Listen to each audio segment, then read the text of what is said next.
What is some hard to swallow pills about relationships? At a certain point, you have to accept some particular negative parts of your partner's personality or move on. My husband is almost 50. We have been married for over 20 years. While he will continue to experience personal growth, there are parts of his personality that are likely to not ever change. The same is true for myself. Of course. Eventually, love is not being crazy in love all the time. I read a book on this. Relationships are always dopaminergic at the start.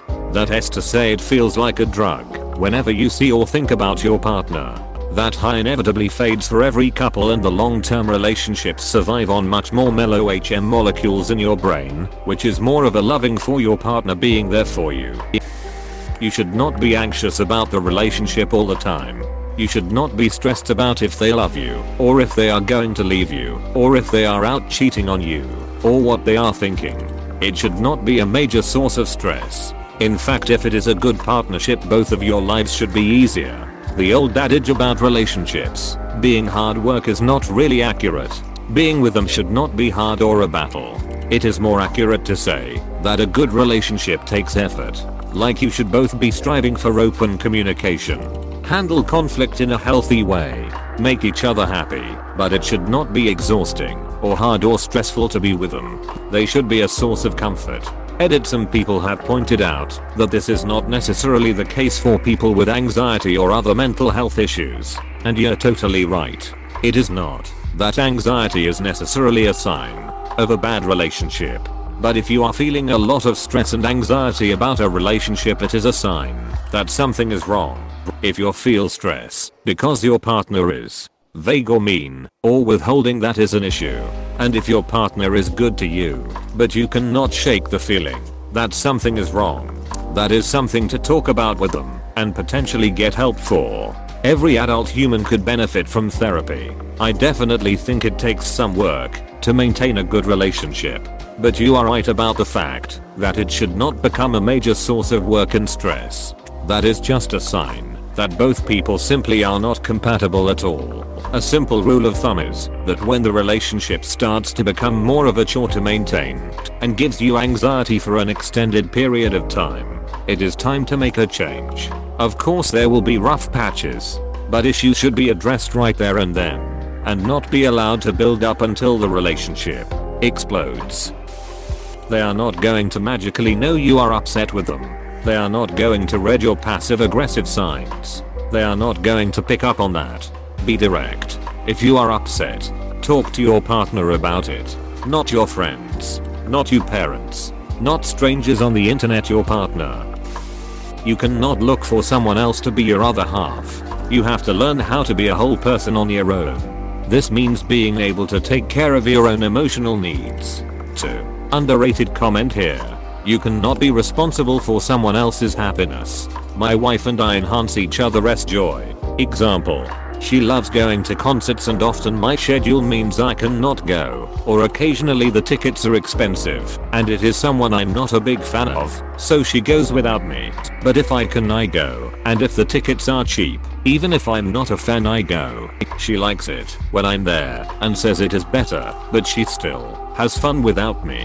In a good relationship, you help lessen the bad and increase the good. You could do everything right and still lose. God, this is hard to hear. My ex left me, and reading this, after giving it my all for 2 years, and having left nothing for myself, hurts like heck. Dude, you left in a good relationship. The other person adds to your happiness, does not become it. So while your ex is no longer in your life, you still got good old awesome you. Also, after leaving those relationships and experiencing better ones, the better ones do not require you to give it your all. They require you to be yourself, and yourself naturally wants to be your best for them. You got those to look forward to, which is nice. Sounds like you have quite a lot left for yourself. It takes two to be in a relationship. If one person is putting in all the effort and the other is not, it is eventually all going to fall apart when the one who is giving the effort stops. Great relationships are mutual.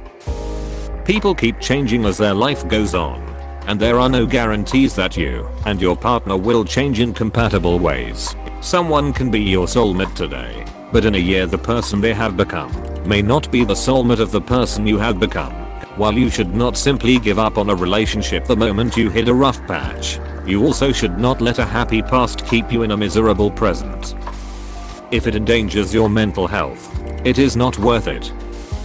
Just because you love someone does not mean you should be with them. A relationship needs more than love. A person I know really needs to hear this. They insisted too much on being in something with me when I told them that it was not going to work. We wanted opposite types of relationships, that in the end it all ended pretty bad.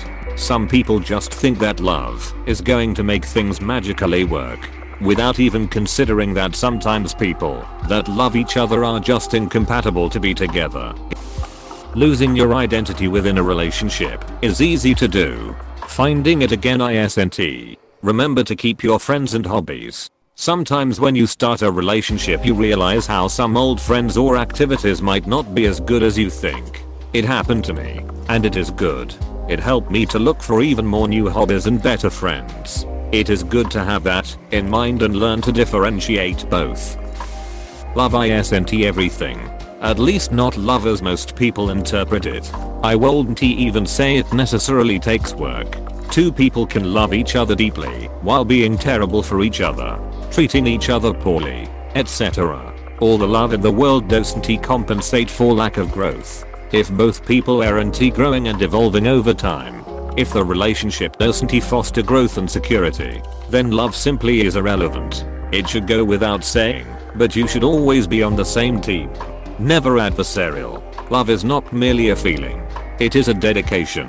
It means caring about something more than yourself. And that is how it can persist even in the face of spite and strife. If you only stick around when it is easy, that is not love.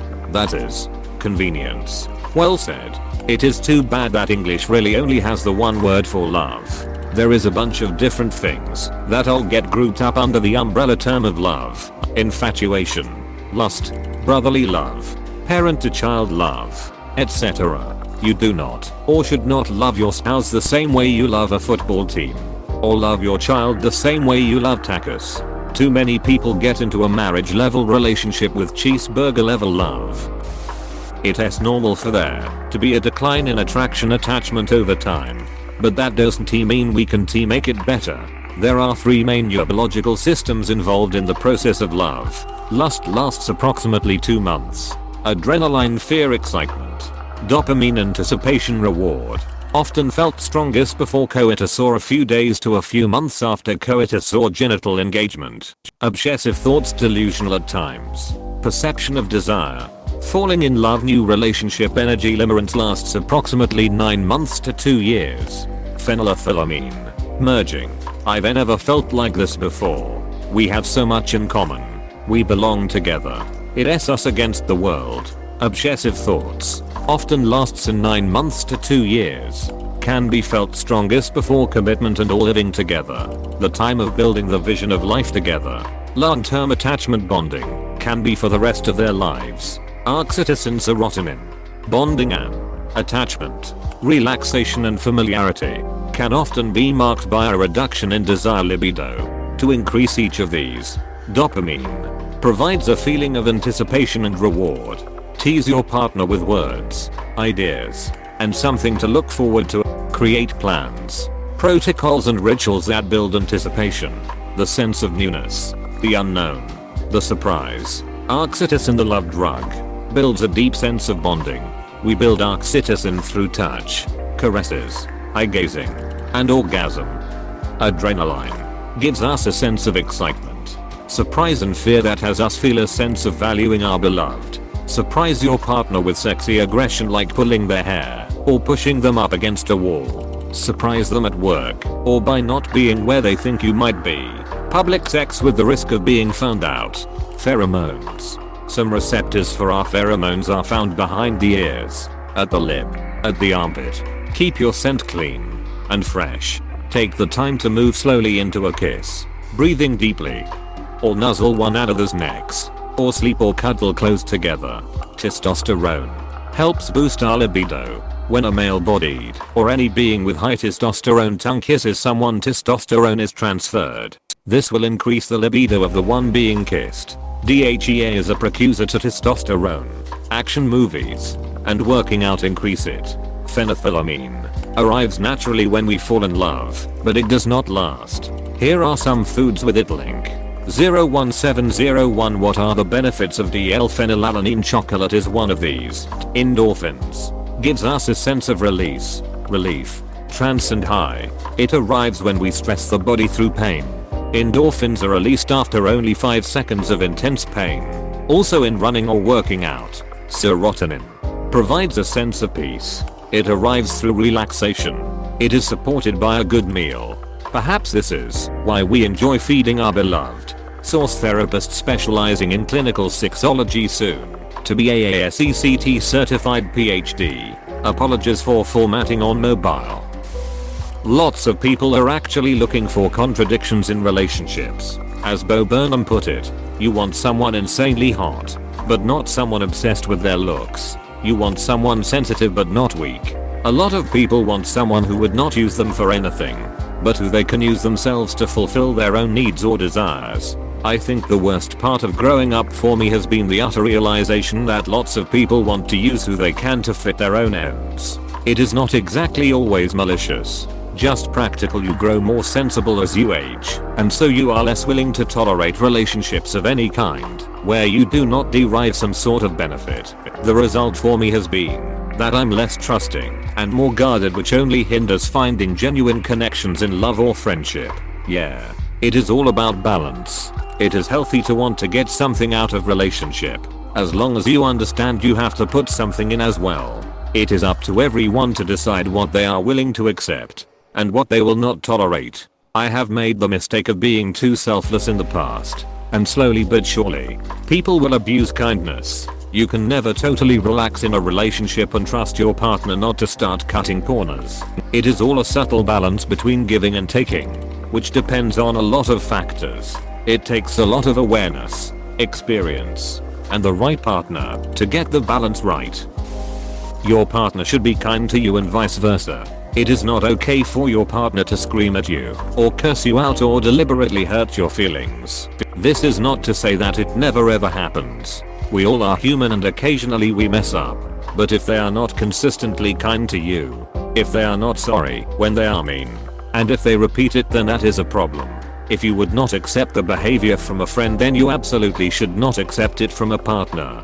The idea that it is normal for your partner to be mean to you is so freaking bad, and I have seen way too many people accept crappy relationships because they think love means never having to say sorry and that getting screamed at is acceptable. When you look at someone with rose-colored glasses, or the red flags just look like flags, it is easy to dismiss toxic characteristics because of love. Sometimes you would not get that clarity until you are a safe distance away. Relationships do not have an instruction manual. Relationships are whatever the people involved want it to be. Sometimes what you're so wants is drastically different than what you want. No matter how much you love each other, you might not get past the differences. Over the course of 10 years, the person you fell in love with could transform into someone you had never have gone on a second date with had they been that way when you met. Life is too short to set yourself on fire to keep somebody else warm.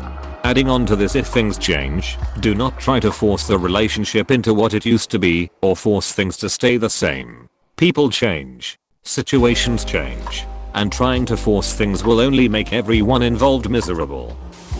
Sometimes things do not work. Even if both parties are objectively wonderful people, even if they love each other and enjoy their lives together, sometimes things just get in the way and force you to make a hard choice.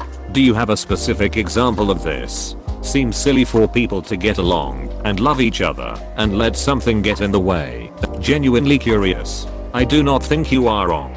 Sometimes people just have very different ideas of what they want, where they want to be in life. Loving where you are at with a partner at the moment and being happy in the same situation, job, location, other major lifestyle factor forever are two very different things. And if what you each want is mutually exclusive, It is often best for both of you to split and find someone whose desires are more compatible with yours instead of growing to resent your partner for your unhappiness or vice versa. It could be any number of things. One wants kids and the other does not. Each have jobs or plan to have jobs that are not compatible with the type of lifestyle you want to have together. One dreams of moving to the country and homesteading, but the other needs a busy city to be happy. Not everyone will value your relationship like you do. It is very important to make sure you both have the same expectations and values, otherwise, like two unequally yoked animals, you will continue to walk in circles over the same ground. Loving someone and being loved puts you in a position of mutual responsibility. Your actions affect the other person's emotions, and to some degree you are now accountable for how they feel. You need to be willing to make compromises because you value your partner's happiness and respect their needs. A good relationship is built on mutual responsibility and respect, and is not unconditional. Everybody has a past life history, things you may not like. It's easy to love all of their great experiences, but it can be challenging to accept some of their past life that disturbs you, or you worry may be a problem still. A very challenging part of relationships is getting out of your head on who they used to be and focus more on who they are now and how they make you feel. Thanks for watching. Consider subscribing for more videos.